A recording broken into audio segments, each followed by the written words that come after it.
Well, first of all, it's important to remind the former president you're not running against Joe Biden, you're running against me. I believe the reason that Donald Trump says that this war would be over within 24 hours is because he would just give it up. And that's not who we are as Americans. Let's understand what happened here. I actually met with Zelensky a few days before Russia invaded, tried through force to change territorial boundaries, to defy one of the most important international rules and norms, which is the importance of sovereignty and territorial integrity. And I met with President Zelensky. I shared with him American intelligence about how he could defend himself. Days later, I went to NATO's eastern flank, to Poland and Romania. And through the work that I and others did, we brought 50 countries together to support Ukraine in its righteous defense. And because of our support, because of the air defense, the ammunition, the artillery, the javelins, the Abrams tanks that we have provided, Ukraine stands as an independent and free country. If Donald Trump were president, Putin would be sitting in Kyiv right now. And understand what that would mean, because Putin's agenda is not just about Ukraine.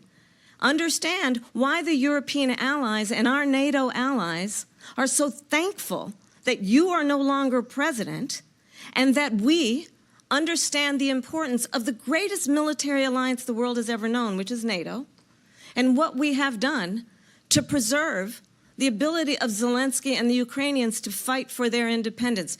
Otherwise, Putin would be sitting in Kyiv with his eyes on the rest of Europe, starting with Poland. And why don't you tell the 800,000 Polish Americans right here in Pennsylvania how quickly you would give up for the sake of favor and what you think is a friendship with what is known to be a dictator who would eat you for lunch. That's okay, Ukraine. The American people and the world, the other world governments have your back. We understand what happened at the debacle in the White House when Zelensky visited us. But it will be okay. Keep fighting, Ukraine. We're with you.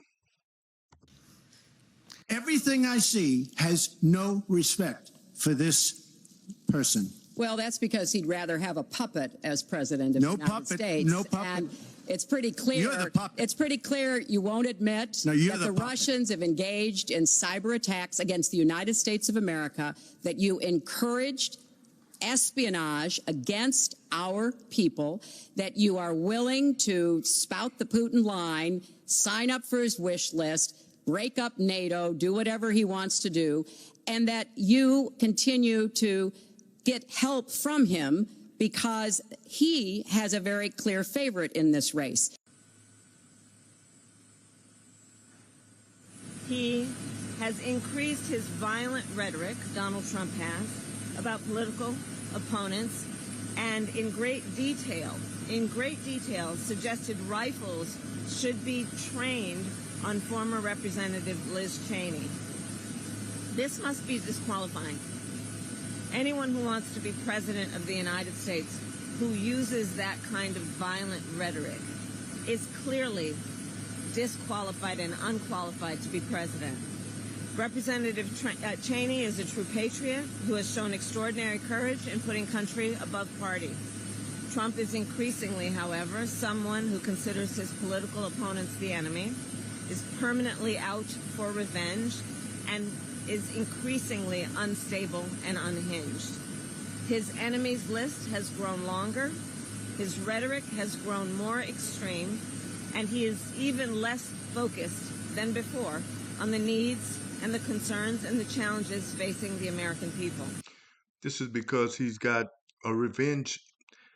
Kamala told us that she would go into the White House with a to-do list. Trump was going to go into the White House with an enemies list. She was right about that. We're experiencing it now. We're witnessing it now.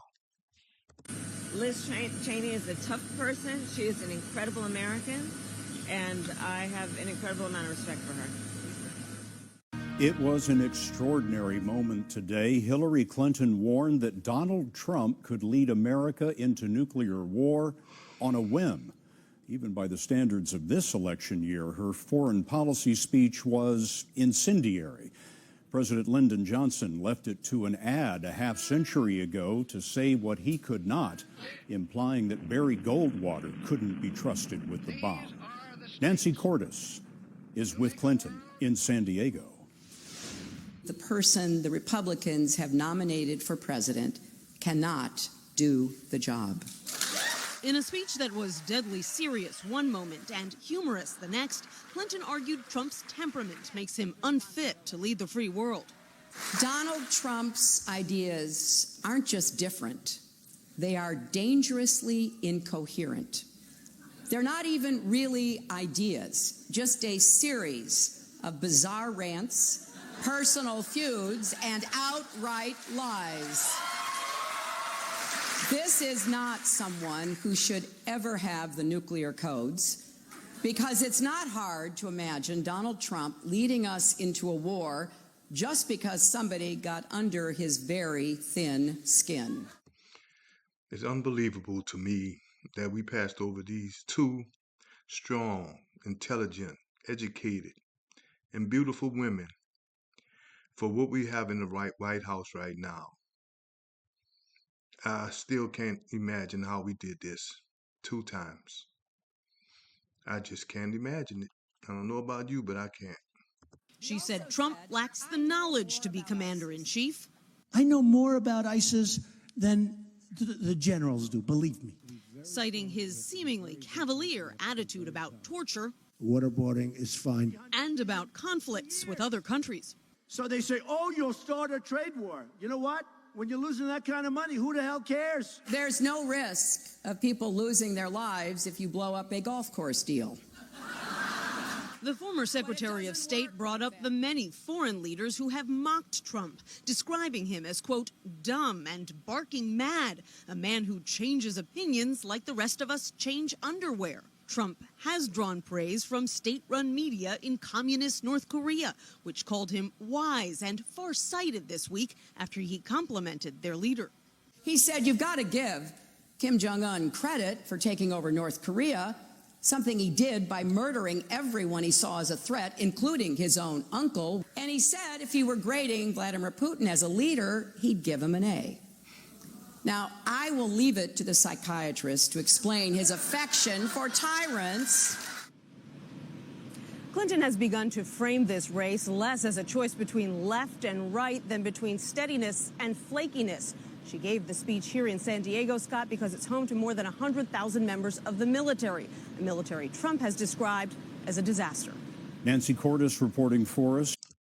They were right about everything. Those 2 strong women were right about everything. Let me ask you guys to like, subscribe, and share with your friends, please.